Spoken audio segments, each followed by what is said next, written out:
Dolphins fans, welcome into Dolphins Today by Chat Sports. I am Will Scott talking about the latest Dolphins news and trade rumors. We're going to begin this show talking about a trade rumor. There's a star corner that wants out of his current situation. He's on a losing team, wants a fresh start. We'll tell you who that is in a second. But first, go down, subscribe to the channel because we bring you guys Dolphins news, rumors, watch parties, and more. Be sure to join us for a Vikings watch party on Sunday. Going to be a lot of fun. Go down, hit that big red subscribe button, youtube.com/Dolphins News. We'll begin today's show talking about the possibility of trading for William Jackson III. He is currently with the Washington Commanders, but by the looks of it, he could be on the move here in the near future. Ian Rapoport said this morning on Twitter. Commanders corner William Jackson III prefers a new home and a new scheme, and his name has been at the center of trade talk. So it appears that Jackson wants out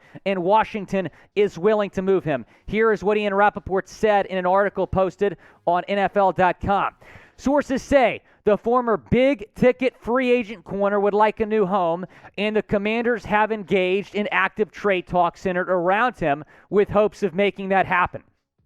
There has been interest in Jackson from several teams, sources say. We'll tell you some of the teams linked in a second, but Jackson did not travel with the team to Chicago ahead of Thursday Night Football tonight. Now, that's probably not because of the potential trade. He was on the injury report with a back injury. That is probably why he did not make the trip. But again, looks like he's going to get traded here pretty soon. Here's what to know about William Jackson III. Was a first-round pick, 24th overall in 2017. Spent the first couple years of his career with the Bengals, then signed a $40 million contract with the Washington Commanders. But he has kind of struggled in Washington after having some success in Cincinnati. He needs a fresh start. Maybe Miami could be that fresh start. Now, ML Football tweeted this out earlier today, and they have somewhat of a big Twitter following. I don't really know how legit they are, but they have had some scoops in the past. Here's what they said. The Cardinals, Dolphins, and Raiders have interest in Commanders corner William Jackson III after the former Bengals star made it clear to Washington that he wants out. And with corner concerns on Miami, with the lack of depth you have at that position, with Byron Jones injured, with X banged up, Chris Greer, you need to pick up the phone and at least inquire about Jackson with the Commanders because you'd probably be able to get him for relatively cheap. The concern I would have is taking on that contract, but I do have some interest here in making this trade happen. Do you want to trade for William Jackson III? Type T for trade or type P for pass down in the comments section. It is the pinned comment on today's video. When ad break comes, go down, chime in, type T for trade or type P for pass. Let's talk about another Jackson now. That is Austin Jackson. He has been designated to return from injured reserve, the offensive tackle. He has started his 21-day practice window, and if he's not activated by then, he's out for the year. He suffered an ankle injury during the season opener, has missed the last 4 games, but it does look like he might make his return to the field this Sunday. Here is what Frank Smith, the Dolphins offensive coordinator, said this morning. Barry Jackson spoke to him of the Miami Herald. We're very optimistic and hopeful he will be able to help us this Sunday and for the rest of the season. So Austin Jackson might be back on Sunday by the looks of it. Again, this is not confirmed, but Frank Smith said he's optimistic. Excuse me, this would be huge for Miami. Your offensive line has been really bad, and I understand all of us have our concerns with AJ, but he could not be any worse than Greg Little has been the last couple weeks filling in for him. So this is what an offensive line depth chart would look like fully healthy. Armstead, he's been progressing okay this week, but he has not practiced. Liam Eichenberg, Connor Williams, Robert Hunt, and Austin Jackson would be your starting 5. The question I would have is who would be the backup swing tackle? Would it be Greg Little or Brandon Shell? I'd have to lean Shell at this point. Will Austin Jackson play on Sunday against Minnesota? Type P for play or type W for won't. Down in the comments section, go down, let me know what you think. It sounds like he's going to play. And I know this is his first time back on a practice field in 4 weeks, and they have to ramp him back up into game shape. But with how poorly the offensive line has played, Maybe he'll have limited minutes on Sunday. I'm not sure. But based on the comments made by Frank Smith, based on what we've heard from AJ this week as well, it sounds like he's going to play. Also sounds like Xavien Howard is going to play, and that is coming from the man himself after missing the Jets game. We'll talk about that in a second. First, go down, take advantage of this great deal we're giving you. If you go to chatsports.com/bet and use promo code Dolphins125, you're going to get a 125% deposit bonus. That means if you put $100 in, you're going to start with $225 in your account. Great deal. Chatsports.com/bet.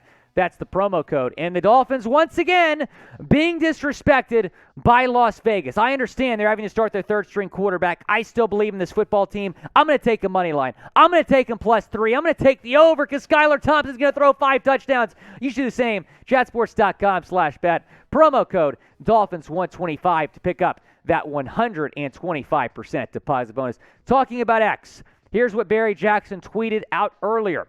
Xavien Howard says he's feeling a lot better and will play on Sunday against the Minnesota Vikings. So X is back. He says he's going to play this week after missing the Jets game with groin injuries. Yes, that is an S at the end of injuries. Both of his groins banged up, but X is going to go out there and play after missing the last game. And I think he's the most valuable member of this defense. I really do, because Byron Jones is not out there right now. So that makes it even more important for Howard to be out there. And look what happened when he was down on the football field. You let Zach Wilson drop a 40-burger on you. That is an issue. Here is what the corner depth chart looks like right now, with Jones out and X back in the fold here this week. X and Needham. Then you have Kader Kohu. He's kind of leapfrog Keon Crossen on this depth chart. Noah Igbenogany has been a problem, as we all know. And then Justin Bethel, more of a special teams player. If you're happy to have Xavien Howard back, type X down in the chat. Go and spam X in the comments section. He is going to be big for the Dolphins on Sunday going up against Justin Jefferson. Really, really big for this football team to have X back on the field. Let's talk about Teddy Bridgewater now. Ian Rapoport tweeted this out earlier today. Dolphins QB Teddy Bridgewater will be on the practice field today for Miami on a limited and non-contact basis, I'm told. Another step in the concussion protocol. We've talked about these steps a lot this week because of Tua. Now let's talk about them with Teddy. So Teddy right now is in step 3, which means he can begin football-specific exercises. The next step is non-contact training drills. After that, it's full football activity. So he's still having to go through this protocol, even though he passed concussion checks both during the week and in the Jets game. And I feel bad for Teddy. I really do, because imagine how he must be feeling right now. I mean, he knows that, he did not suffer a concussion on Sunday against the Jets, but he's still having to go through these steps. He can't, be a full practice participant. He wasn't able to practice yesterday. So I feel bad for Teddy, because as the backup quarterback, you don't really know how many reps you're going to get in a season. He signed with Miami knowing he was going to be the backup, and he finally gets an opportunity to play, and he's not able to play. Danny Cannell chimed in, and there's been a lot of talk during Stumblegate, but Danny Cannell got his point across here. Finns are getting screwed here. Watch this video and find me any sign of a concussion. There is nothing. And yet Teddy Bridgewater was deemed a no-go based off this, and worse now that he's in protocol and can't practice till Thursday. It's a joke. So, yeah, I would agree with everything Danny Cannell just said there. Now, Teddy, though, I'm optimistic he's going to be cleared for Sunday, because he should be able to go through these steps. In fact, it's possible Tua is going to be cleared for Sunday, but they're not going to play Tua. They're going to take it very, very cautious with Tua.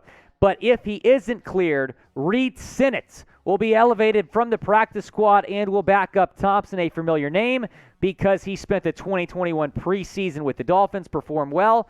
Dolphins let him get away, went to Philadelphia. Here's what he did for the Eagles in the preseason this year. 25-48, 254 yards, 2 touchdowns, 1 interception for Reed Sinnett. So if Teddy cannot go, Sinnett will be elevated from the practice squad and will be the backup on Sunday to Skylar Thompson. And even if Teddy can go, maybe they'll carry 3 quarterbacks and Sinnett will be on the roster, but that's rather more unlikely.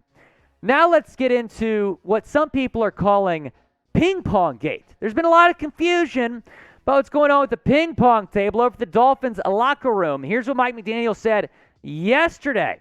Tyreek and the captains decided that they wanted to take a step forward with all their opponent prep with regard to the team and their preparation with our game plans in general. That, to me, is leadership. To me, leadership is acting, not talking.